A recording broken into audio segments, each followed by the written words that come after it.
কি তোমাদের মনে আছে তো আমার সেই 4টে সূর্যমুখী চারার কথা?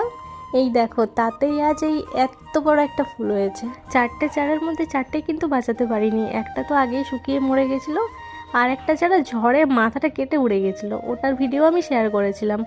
যে দুটো অবশিষ্ট ছিল তার মধ্যে দুটোতেই আজকে ফুল ফুটেছে। এই ফুলটা অনেকটা ছোট হয়ে গেছে, এটা কিন্তু কিছুদিন আগে ফুটেছিল, আর এখন এই ফুলটা ফুটে আছে। আর এই ইয়েলো কালারটা এতটা ভাইব্রেন্ট, ভিডিওতে কতটা আনতে পেরেছি জানি না, কিন্তু আমি তো নিজের চোখে দেখছিলাম, তাই ফুলগুলোতে হাত না দিয়ে থাকতে পারছিলাম না, এতটা মিষ্টি ছিল।